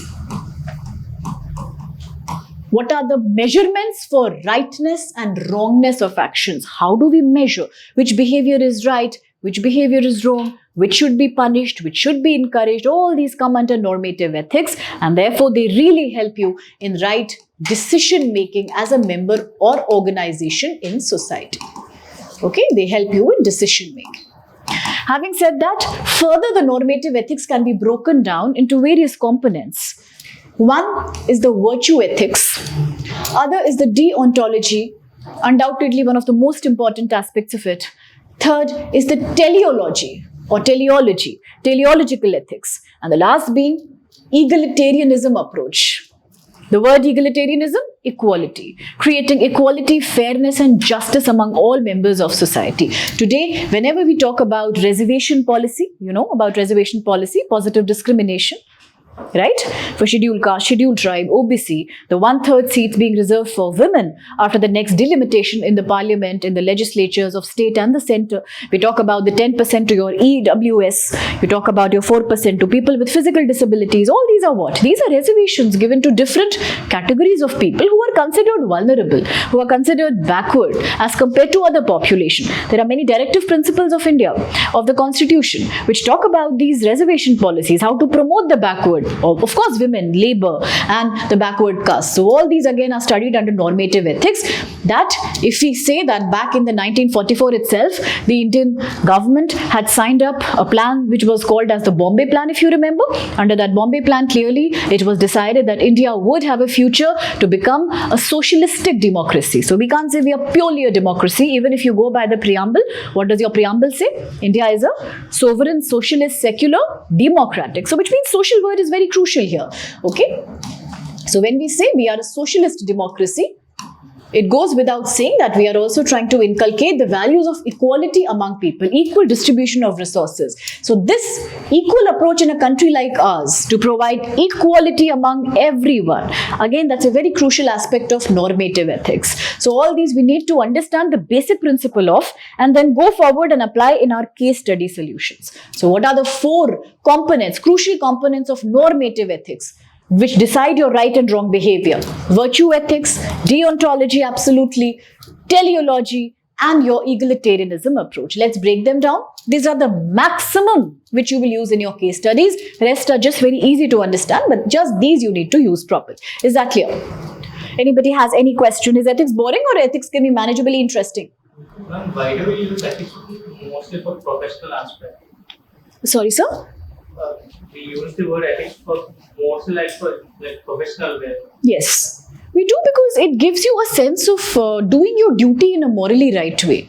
Professional, because if I'm a doctor as a professional, so then I have to abide by the medical code of conduct, which means any decision with regards to, as I said, assisted suicide, or another very technical issue in India is the determination of the sex of the fetus before the birth of the fetus. The Prenatal Diagnostics Act is there. There are Blood Transfusions Act. There are Organ Transfusions Act. There are many, many principles that ideally doctors should abide by. Similar thing goes for your ministers in the parliament, your bureaucrats. So in any profession, whatever job, whatever work I'm doing, there is always a charter, there is always a code of conduct which tells that my behavior, my decision which is impacting people, is it morally correct or not? So that's why technically ethics will always apply to your duty, to your call of action, to what work you're doing. Okay? Any other question? Anybody has any confusion? How do you find ethics? Boring? Interesting? Nothing. I'm not finding anything. How is it? Good, bad, boring, interesting, worth studying, useless, discriminatory, abusive? How is it? Not interesting? You are trying to make it interesting. It's a slow burn. I'm sorry? Slow burn. Slow. It's a slow burn. Slow burn. Like, we need Okay. Oh, to sink in with the concepts. You need more time to absorb the concepts like time. that. Say it's interesting, we need some more time. No, then you will never say. Because in my experience, if on the first day people don't say, they'll never say. Because then they'll always say, no, I'm still in the process. I'm still in the process by the time classes finish. And then what was it? It was a poison. I had to take it because I have to survive. It's a bitter pill. Okay. So, well, the problem is that the case studies are very interesting because case studies engage you actively. But the whole problem is to do those case studies, these concepts are important. Because if you don't use technical terms, marks won't come. Because people come and say, I did very well in my case study, but marks are very poor. Because maybe theoretical basis was very weak. So you have to take it with a pinch of salt there. As you're saying, it's something that comes very eventually, slowly. It can be very abstract in the beginning. But you will have the PPT with you. There's no really need to go and dive into Subba Rao and all. They are massive, they are huge. What we can do is we can just do a very note-wise approach, understand the basic concepts and just try to apply them with real-life situations. I think that's when it becomes slightly more interesting because 250 marks is a big deal. So therefore, theoretical concepts are also important here. Any other question anybody should have about so far what we've done? Yes, deontology. What is deontology? No, we haven't done that yet. Anything else? Anybody has any question? It's clear what is ethics, what is human interface. Why should you study ethics? Because not because it comes in UPSC, because I've taught you the bigger importance of ethics, the various dimensions of ethics. Is that clear? Sure? Ma'am, any questions? Okay. Now, if this is normative ethics, there are just two more, but we'll directly go and study normative ethics because they are more crucial. There are two other sub-dimensions of ethics. Two we've done already, descriptive and normative. Third is meta and the fourth is applied. Applied, again, the word itself tells you applied. Something that you apply to solve real-life problems and case studies. So this dimension says how, like sir was asking, why is ethics generally always used in work? When you do a job, when you do some kind of an employment. Yes, obviously, because there is something called professional ethic. How do you act in a given situation in the best ethical way? So this applied ethics will study how ethical principles are applied in specific fields, specific domains. Medical, education, political, economic, and different contexts. Bioethics. Biotechnology. How ethical is it to use biotechnology? Recently in the Hindu, there was a debate about how India had allowed the BT cotton, but we are not allowing the BT brinjal. Again, a massive ethical debate about environmental concerns, health concerns of people, how much of biotechnology to be permissibly allowed in your foods. Similarly, 2 days back, there was another article in the newspaper which was talking about India's FSSAI, the Food Standards and Security, how they are causing a big issue about a particular element known as MSG. It's used in foods. People are saying it's very safe, but Indian government has yet not given the approval. It says it's very unsafe. It has a carcinogen. It can cause cancers and diseases among people. These are ethical debates with using food additives, biogenetically modified crops and plants. That's again ethical dilemma. Business ethics, how to conduct fair corporate work. There is something called corporate social responsibility. You may have heard about that today so much, especially in the pharmaceutical sector. Are they owning up the waste disposal? Are they taking care of the kind of generic formula that's going behind these drugs? Clinical trials is again a very big thing that you can get a question on that for sure, because now COVID is coming back. So again, the whole big debate about vaccines and how was the trial done? Was it done by taking permission of the people? Was it forced on the people? Many people actually, that will come here in one of the slides, that just few years back after the Bhopal gas tragedy case reopened again, a lot of people there are saying that they were given vaccines for COVID also in a very forced way. There was no consent taken at all. Same is the complaint of many tribals who are given various cervical cancer vaccines, but they are saying that much before the clinical trials were already in practice, there were so many people who had already been administered these vaccines, especially the one that was given in US for the COVID pandemic. That was creating a huge roar. It led to blood clotting and all. So there was not adequate testing being done at all before the drug was used. Again, nowadays there is a big deal about Ozempic. I had also discussed this in one of the editorials, that fat burning drug. Everyone suddenly is becoming size 0, very, very thin, very happy. But from inside, it's kind of really causing a devastation to their organs and all. Not well studied enough. So you see, these are certain medical, bioethical dilemmas we have to study in case studies that comes under applied ethics. How do you apply ethics, right, wrong, good, bad behavior to real life problems? And the biggest one, of course, is environmental ethics, very important. It deals with practical application of moral confusions and dilemmas, how to implement a law by upholding the highest standards of morality, right and wrong, in real world situations. Very important, because applied ethics is nothing but case studies. What was normative ethics? The principles that you will use to solve the case studies. All these principles are used to solve case studies. But what are case studies? Nothing but applied ethics. Problems are given to you, you need to find the solution. There is a format of doing that. We'll discuss that much later. Meta ethics. Not that important, I would say. But meta ethics, it questions whether morality is objective or subjective, and how can we justify what we think is morally correct, which means if you say that ethics is a universal concept, there are certain things called human good, human bad, above nationality, above religion. But how do you treat that? Is it an objective thing? Objective means something that has no bias, no emotion. Is a particular kind of action objectively right or wrong? It's a very difficult question, very difficult question. A very common case study that often is asked in different forms in UPSC is how the developed and advanced countries today, they are sending so much of waste to countries like India. They just load it in the ships and they send it to India and to other countries like Vietnam, Philippines, where the poor countries are then held responsible for disposing this waste, for clearing up that waste. Sometimes they even recycle it and manufacture it within their own industry. Is that ethical? Waste from advanced countries getting dumped. Complete dumping is going on of goods in the weaker economies. How justified is that? A good thing would be that, okay, these are recycled and used up again, from clothes to everything, technology. The bad thing is the amount of burden of waste that are coming to these poor countries who anyway do not have right waste disposal protocols. It is leading to further environmental crisis. A bigger segment here is the ship segment. I hope you've heard about that. The ship dismantling segment. Do you know which is the largest ship breaking yard in India? And where is it located? Very often, very, very often, there are documentaries made. So are you able to hear me? Sorry? Just, you can definitely Google it, because when you search in the class, you'll remember for a lifetime. So these ship making yards are taking care of scrap ships and scrap cargo boats, and then workers are dying horribly because they need to manually break down those ships. There is so much emission involved in that, all from advanced countries to your poor countries. India, Pakistan are a leading segment who are doing this job. But is that fair? You could say it is giving them job. Along? Yes, absolutely. You would say that it is giving people job. Agreed. But at what cost? At the cost of tuberculosis, lung cancers and early deaths. So you see, these are certain dilemmas that we need to understand even in meta ethics. That is an action objectively correct? Can you say yes or no? From my viewpoint, it's correct. Maybe from another's viewpoint, it is not correct. Completely, it is not correct. It's a subjective thing. You may agree to something, I may not agree to something. So meta ethics talks about these debates. Debates of moral behavior. What is right according to some people may not be right according to some other people.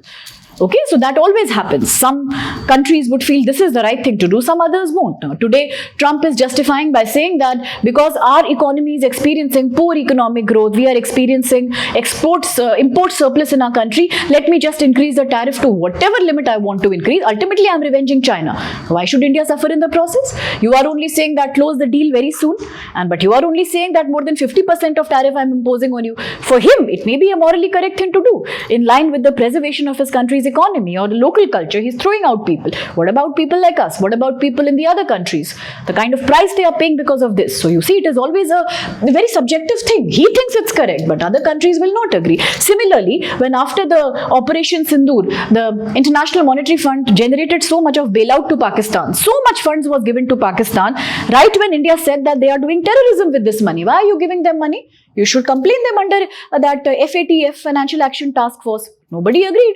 They were still given money. So in a way, it was terror financing. But could we do much about it? No. So again, it was a subjective call. For some countries, it was a valid thing to do. A country in dire economic crisis. But that time for us, what was that? Subjectively, it was a crime backed by international community. So how do you justify what you've done is right in terms of universal ethics or not? That comes under meta ethics. And if you, a very good way of excelling and getting excellent score in the ethic paper, as I always say to the students, is that whenever you study newspaper articles, every day there are developments happening, try to analyze them. Once you've read the news, you've seen the main debate that's there, try to also quickly for a second analyze it in terms of ethical dilemma, that whatever is happening, if this is a case study, then how would I deal with it with respect to my GS paper 4? That gives you a very, very good practice rather of handling all these questions and case studies. Many of them are based on current affairs eventually. So therefore, the dimensions of ethic you've understood, I believe, broadly. One was meta ethics, the debate about right or wrong, subjective, objective. Similarly, you had the prescriptive ethics, normative ethics. Why are we calling prescriptive? What is a prescription? Something that you should do. Doctor gives you a prescription, you should eat that. Prescription means something that is advised. Normative is prescriptive. What values should you use in ethical decision making? These are the broad, most important principles with which you will solve problems. These are your tools for ethics case studies. Descriptive ethics, they just compare why a particular group of people follow a particular moral standard. Why? Plus, how have ethical beliefs evolved? Say from childhood to man through socialization. How did people start beginning and appreciating ethical values?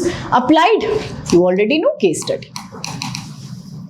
Okay, applied to whether biotechnology, cyber crimes, environmental issues, gender issues could also be there. International ethics could also be there. So many things are there. This is the broad picture of whatever theory you will study in ethics. As I said, we will not focus too much on meta. We may not focus too much on descriptive. For the purpose of the exam, it's always either prescriptive or applied. Prescriptive, we will learn the tools. Applied, we will apply. Is that clear? So far, the entire picture is clear. Any doubts? Any confusions? Any questions? Anything in your mind? Blank? Already? Blank? Completely wiped out everything since morning? Essay also gone? Good. Which means it's going good. Like that only it should be. If you're not confused, you're not studying ethics. Okay. So the first and the most important, as I said, you need tools to solve case studies. Here are they. These are normative or prescriptive ethics. We just spoke about them. Normative, what you should do, what your norms allow you, what are the do's and the don'ts of your culture. Prescriptive, yes, the guidelines of right behavior.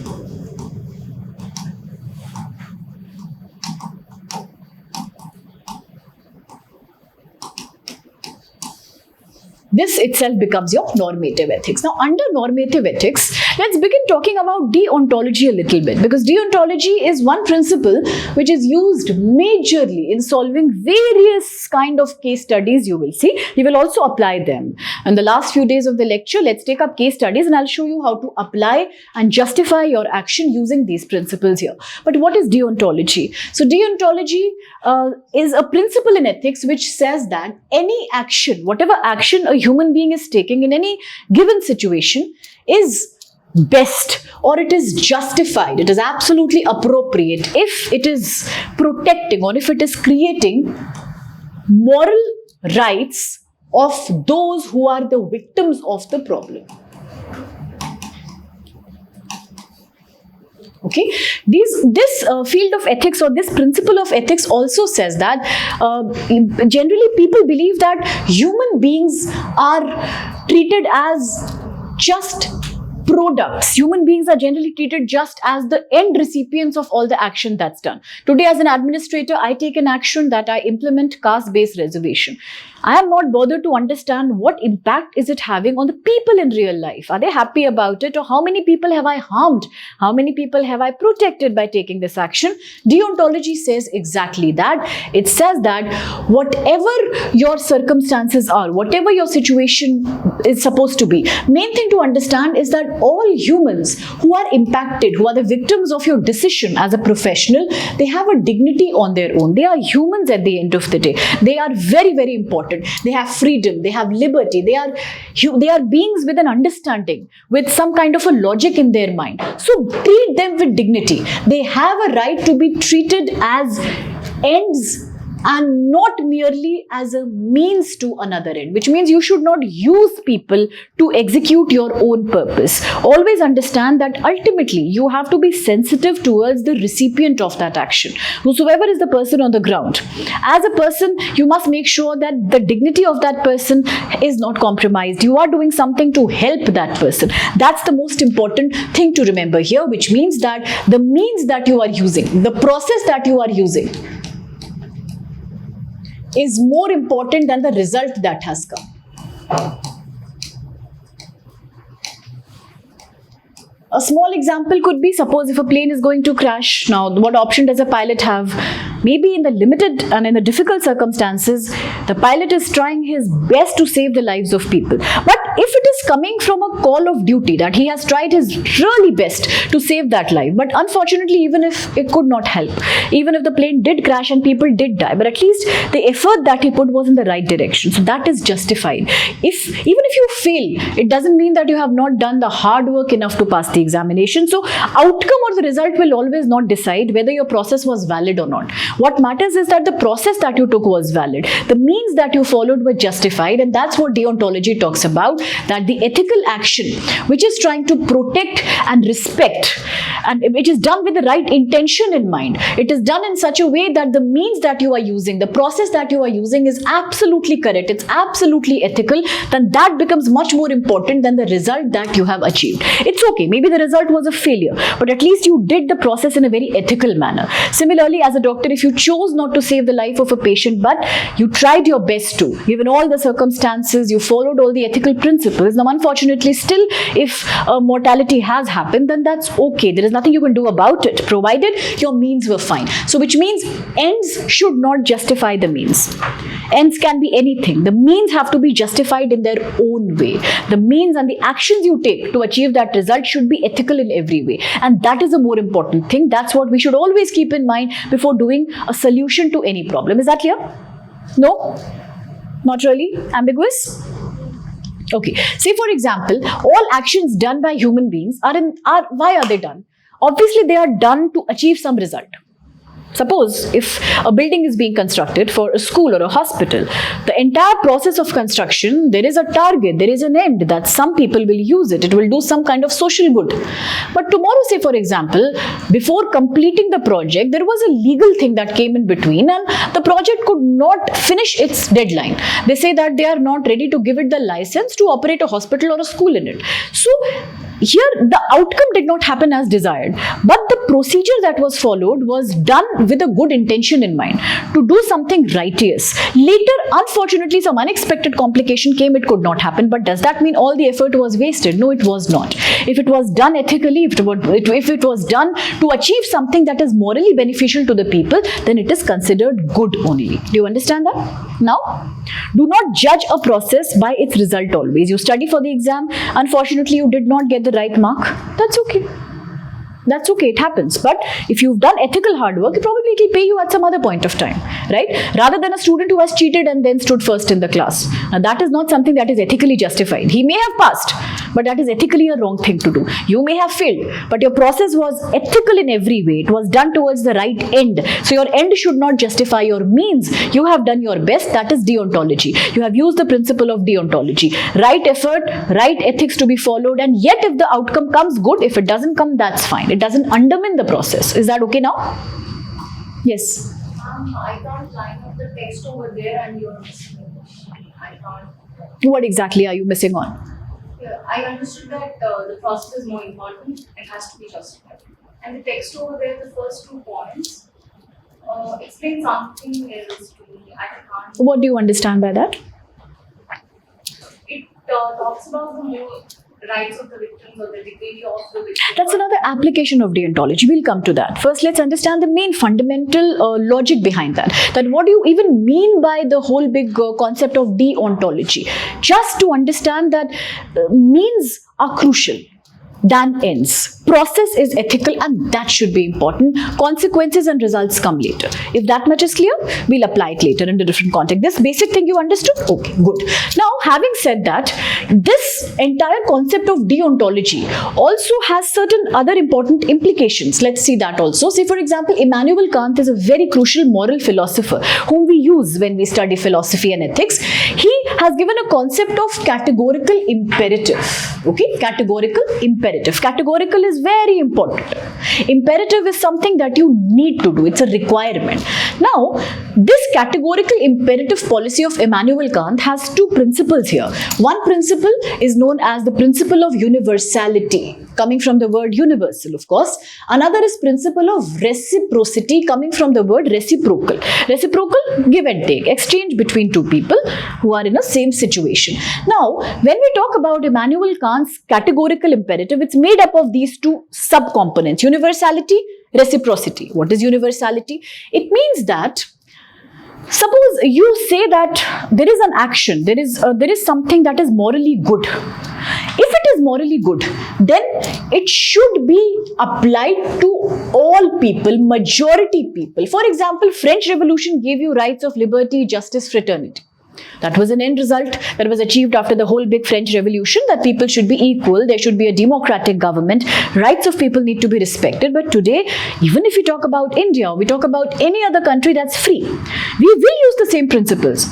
These are universal principles. It's not like they can only be applied to France in particular. No, it will be applied everywhere in the world. Human dignity, freedom, liberty, fraternity, brotherhood, all these are important universal principles. So according to Immanuel Kant, any moral law is actually perfect. It is successfully a law if it is possible to use it to apply it for the happiness of a majority of people across the world. For example, yes, free property, the right to life, as we say in India, Article 21, the right to life, the right to exist as a individual free citizen, all of that here comes in the picture. It should be applied to everybody across the world. These are basic human rights. So therefore, they have a universal principle. Then similarly comes the principle of reciprocity, which means that please behave with others just like you want them to behave with you. It's a basic human interaction. If you think that something will hurt you or something that's against your dignity, then do not do that with others either. Because if you do it with others, then, and later if the same thing is returning and it's coming back to you, you should also accept it. So it's almost like the law of karma. You get what you do. So therefore, please behave with others with the same dignity as you want to be done to yourself in a situation. So if you want somebody to help you in your problem, then you should be ready to help others in their problem. So that's the notion of categorical imperative, that there are certain very categorical things, very important things that are need of humanity, that should be done by humans to follow morally correct behavior. One, of course, is universality. Any morally correct behavior should be applied to entire humanity. It should be about human laws, human happiness, human life. Second thing is, our actions, if they are morally correct, should be such that we do what we want to be done by us. That reciprocal thing is very important here. So this is the broad notion of Immanuel Kant. Now here there's one more principle known as moral absolutism. What do we mean by the word absolutism? Complete extreme. For example, we say there are certain absolutist countries also, which means a very forced thing, something that has no choice. That is very, very important. It's complete in itself and there is no choice. Absolute. It's complete in itself. Very important it is. So moral absolutism would mean that there are certain universally agreed absolute standards of behavior, which you cannot say, that I can avoid if my circumstances are not allowing. So, for example, killing somebody, no matter what your situation is, a murder cannot be justified, right? Similarly, for example, some people would say cheating somebody. No matter what your situation is, cheating somebody, how can you justify that? You can't justify that, although people use it to their advantage, but ideally they should not be justified. Stealing from somebody, dacoity, harassment of any individual or child abuse, all these things will not be justified, although there are countries who have these as customs. Early marriage and all of that are a part of certain cultures, but on a very universal ethical level, they are completely unjustified. So moral absolutism means certain morals have an absolute value. They have a predominating value. There cannot be no argument in that. You can't argue. They have to be universally applied and they have to be considered correct. There is no excuse, there is no exception. You can't break them and say that it is an exceptional situation and therefore I have broken this law. That cannot be possible. So therefore, there are certain absolute standards of behavior which you cannot raise a moral question to. That is this right, or can I break it in an exception? No, you cannot. No matter what your circumstances are there, but there are certain things that you always have to uphold. For example, if they say lying, across most religions, most cultures, doing a lie or cheating somebody or deluding somebody will not be considered good. So therefore, some people would say that, I am lying because in order to not to hurt somebody, I have lied, or in order to not create a problem or a conflict, I have lied, so that everything goes smoothly. But technically, that's not justified in terms of ethical principles, because again, this is about moral absolutism. Morals predominate everything, and there are certain morals that cannot be scanned, that cannot be judged. They are there and they have to be completely absolute in themselves. So ethical lie, therefore, no matter how much you justify that I lied because I thought it was the right thing to do in that moment to save that person's situation, no, it will not be justified. There is no justification to certain moral things. So is Immanuel Kant's categorical imperative clear? Both the principles of reciprocity and the principles of universality. Any confusions here? Any confusions regarding moral absolutism? Certain universal ethical principles which are deemed to be followed irrespective of whichever condition you're in, whatever your situation be. So tomorrow, if you do a case study, for example, in that case study, the situation is coming that you are dealing with a situation where in a particular circumstance, you feel that by say lying to the people, or by telling a number of village people that if today this building is being created, nothing will happen to you, and there is no pollution that's going to happen in the nearby area, and nobody is going to disturb your fields and everything. But as an officer, maybe you know that this is not true. Tomorrow, if a commercial building is coming up, a mall might come up that may create parking problems, that may create sanitation problems. Maybe the entire village area will become very polluted. Something similar happened in Telangana region long back when Coca-Cola had set up its plant. At that time, nobody told the poor villagers that your groundwater, your drinking water will become so contaminated, it will be full of metals. And the villagers will have to suffer from problems like cancers, thyroids, or various kind of diseases. And they will not get fresh water to drink at all, because all the industrial water that is being processed in the Coca-Cola plant will be released in the fields like that. Nobody told them. But that was an unethical thing to do. So as an officer, will you lie to the villagers, saying that during this circumstance, my lying became important because otherwise they would not have let the work happen, but the contract was already signed by the government. I was a government employee. I had to justify the government stand, and I'm having to lie to the people. Again, here comes the question of moral absolutism. So in case you choose to lie, but going by the principle of moral absolutism, you have done something very unethical, okay? That's not justified. Similarly, going by the principle of Immanuel Kant's universality, you have done something very wrong, because there are certain notions that are to be applied to all human beings, and every human being has a dignity. You cannot lie and do something wrong with them. And yet there are few principles that you can use to justify your stand. That we'll proceed with later. And then, ma'am, I'll clarify this also, okay? Because we need to understand. All these laws you will use in your case studies, but they all sometimes contradict with each other also. For example, as an officer, if you say, no, I lied to the villagers, I had no choice. Contract was signed. I am an agency, I am an employee of the government. I cannot insult the government. I cannot do that. I have to tell them a lie. Nothing will happen to you. Let the building come.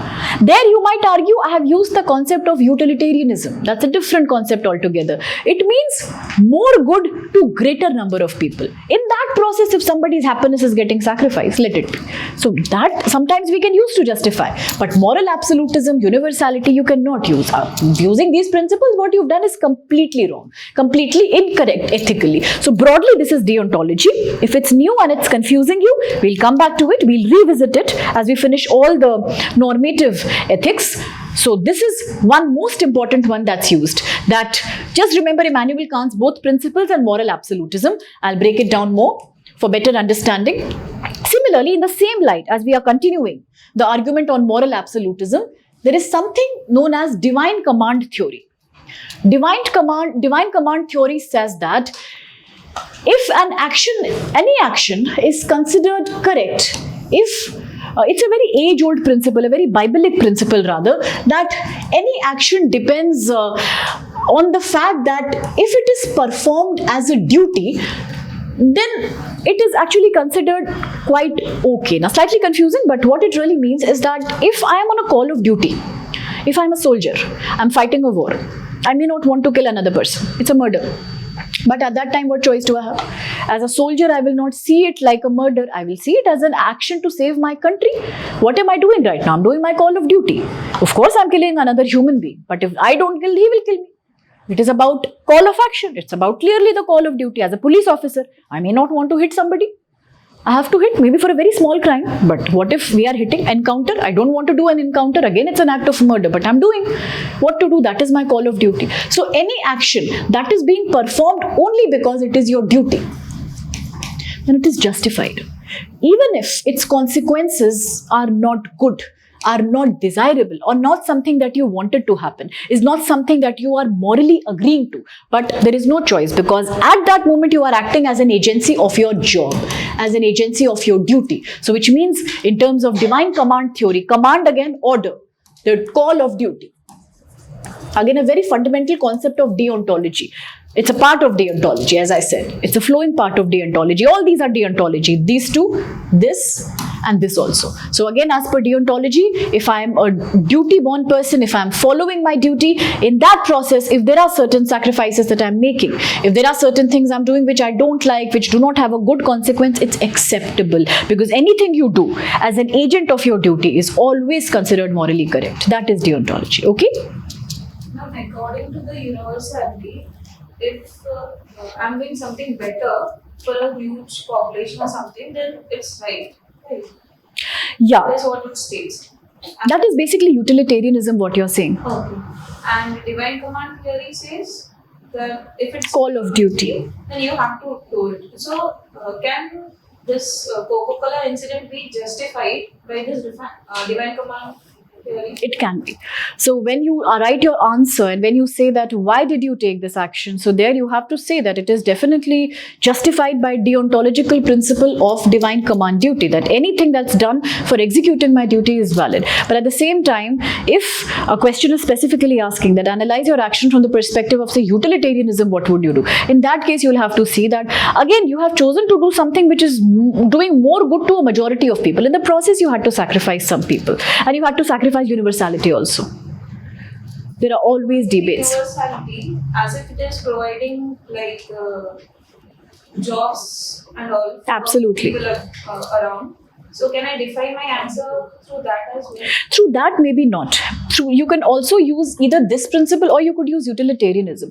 Why? Because if you use universality, then it will become something like, because you're making a lie, so universality says that there are certain things like moral absolutism which cannot be questioned. So lie will always be a lie. Even if you have done something very good from your side, it's a benevolent action. But then these are very rigid principles, and then you might not be able to justify your stance. So always justify your stance by using principles that are going right with your course of action.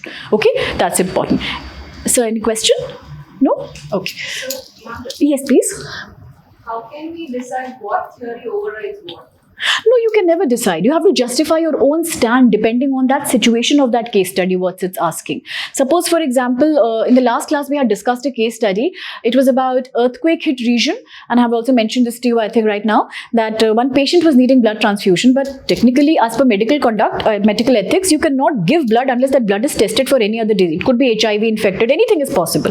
But the patient would have died. So what to do? Some people are forcing you give the blood. It's okay. Nothing happens. Some are saying, no, don't give the blood, because as a doctor, if you follow divine command theory, your job is to protect a life, but you cannot break the medical conduct also. So in that case, what will you do? Universality says save life. Utilitarianism says greater good is more important. Don't give the blood. What if the person becomes HIV infected tomorrow? How can you take that call? Again, the absolute, if you go by moral absolutism, things are completely, those things that are right, you can't justify. So again, don't give the blood because it's against medical ethics. Divine command theory says, as a call of duty, you are a doctor, you are saving life, give it. So if your answer says, no, I'm ready to agree to this, then you will use accordingly the principles that which you have given preference to. I have justified my action using this theory. In case you say, no, I don't want to give, in that case you will have to say that I did not give it because of moral absolutism.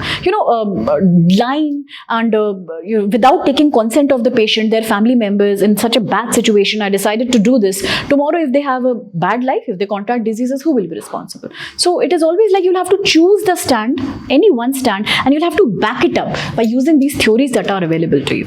Is that okay? And then what can be the best answer for the same scenario also? The blood one? Yeah. So there can be. Yes, sir. If we go by universal morality, we should just give the blood for the greater good. Or according to this theory, we'll be like, no, this is my job, so I won't give the blood. Then what can be the right answer? So the evaluator also feels like even like you can depend it on both the theories, yes or no. But what can be the best answer to convince the evaluator to be more? No, it's not like that, sir. There is no right answer here. And another thing is that whereas marks are concerned, if you've given an answer and you've backed it up by highlighting the right kind of theory and you're giving enough reason for that, then that's completely sufficient. In that case, many people can have a different solution to the same case study problem. So, for example, today, if I would say that I want to save a life, that's my more important mission, then I could also highlight the divine command theory saying that I'm a doctor and doctors vow to save lives. Come what may, I want to save that life. Fine if any disease happens that can be cured later. Even HIV is mitigable through medication, but I want to save this patient's life. So right now I'm only using utilitarianism also. Greater good for a larger number of people. Maybe his family members are dependent on him. Maybe there are so many people who depend on him for their life. So I want to save that person. So maybe I would choose to save. But in case you do not choose to save, then you can say things like, this is the stand and this is the reason why I have not chosen to take this action, because ultimately I cannot break the code of medical ethics. Okay, so that's how it's supposed to be. Any other question? That means that giving any kind of theory won't make it right or wrong. It's just that your answer should be having proper theories. Absolutely. Your answer should have a proper reason and your choice should be backed by certain logical, ethical principle. That's a very important call to take. So in ethics case studies, there is no right and there is no wrong. That's why we talk about these ethical moral dilemmas that are coming in the process. Okay. So having said that, that's the divine command theory, but please believe it's a part of your deontology only. Now, another is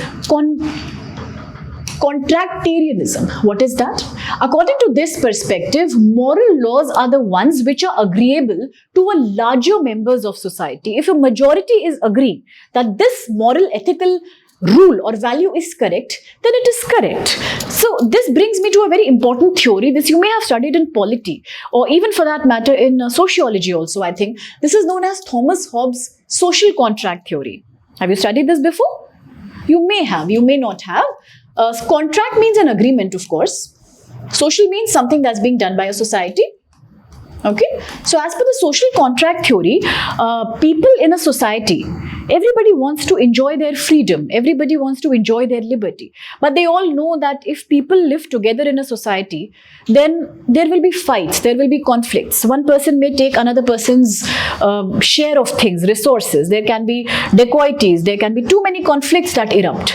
So what happens? People then, just to have a stable life, just to have a safe life, they do an agreement with each other. They come to an understanding that, okay, we all know that we all want to be free, but it is not possible. Without rules, without regulations, society cannot occur. So the best thing to do would be that all of us agree to a common code of law, for example, constitution, to a common code of law by which we are all willingly giving up some freedom. We are all saying that little bit freedom all of us are sacrificing. In return, what are we getting? Law, social control, policing, which will help in better resource allocation, which will defend our rights also. And bad people who are doing the immoral things or bad things will be punished also. So the best thing here would be to sacrifice a little bit of your personal space and liberty, but at the end of the day to achieve common good. And that is the social contract theory, the agreement created among members of a society to achieve or to create a common code of conduct.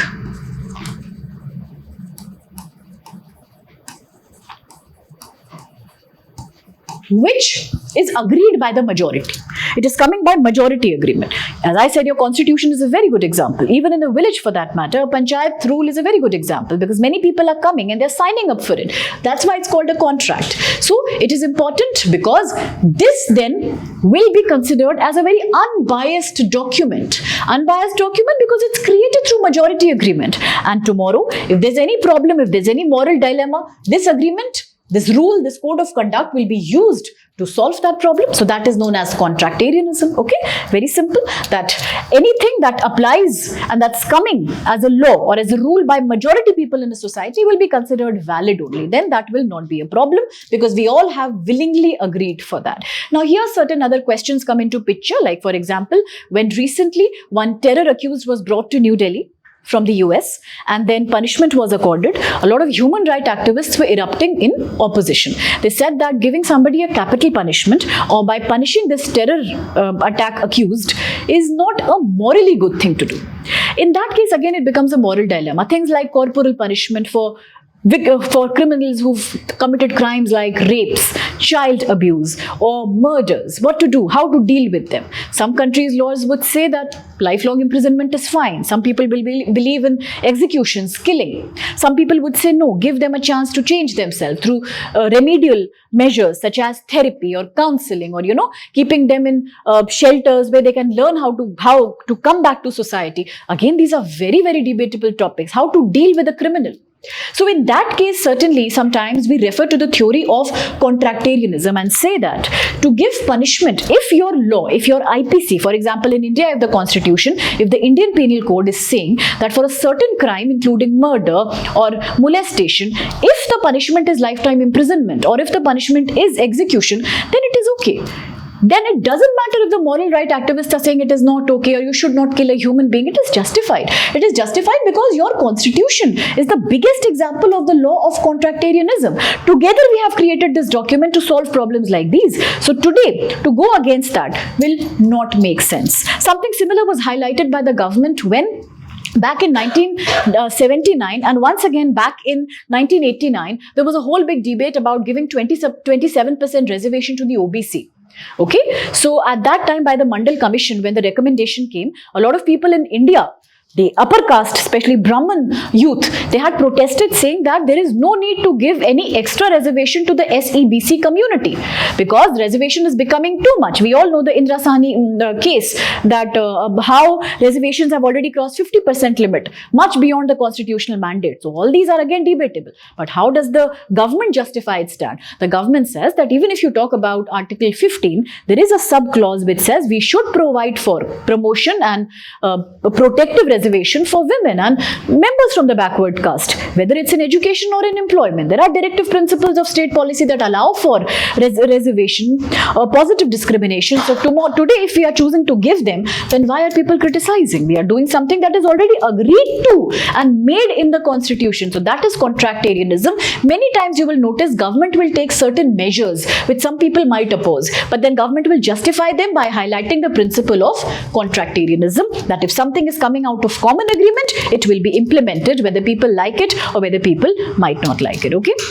Then the last is here, natural rights theory. This is not applied too much in case studies, but just important to know as a sub-feature of deontology. It says that there is always an existence of absolute natural rights of people, and just because they are human beings, they have been born as humans, there are certain rights which they will expect and they should expect. These are basic rights like liberty, life, the right to own property for that matter. Now you might also argue how after 1978, how after which amendment was that? 44th Amendment. How was your right to property taken away from being a fundamental right to a civil natural right? So there are certain rights. Even for that matter, I can ask you that what about Articles 21, what about Articles 22? All these articles talk about the same thing, that people have a right to protect their liberty. So these life, right to liberty, right to protect yourself against any legal action, Article 22, all these then come here. That there are certain rights which are given to you because you are a human and these are unalienable. Nobody should snatch these rights away from you. Now, when we talk about Sustainable Development Goals of the UN, you might notice there are many such Many such goals. 6, 9, 1, 2. Most of these talk about unalienable human rights. The right to sanitation, the right to education, clean drinking water, primary health facilities. They quite highlight that natural rights theory means certain basic human rights should be made available to every human being just because they are human beings, not because they come from any particular country or any particular region. This can be dated back to theories of John Locke, okay, who have given you these basic human rights and how important are these to be allocated to every human being. In fact, when you talk about United Nations Sustainable Development Goals, then also these are quite highlighted. The natural right theory. Is that clear? Yes, no? Yes. We'll call it quits now, and tomorrow we'll continue. There was some confusion with deontology. We'll definitely go back to that and study that, and then we can proceed with the teleology. Yes, sir? So we have a random here to Oh, okay. Sure. I'll end the class and you can come. I'm done, sir. Okay, thank you so much. And I hope little bit clarity has come about ethics. We'll develop more clarity as we see. Should there be any questions, please let me know. Thank you so much.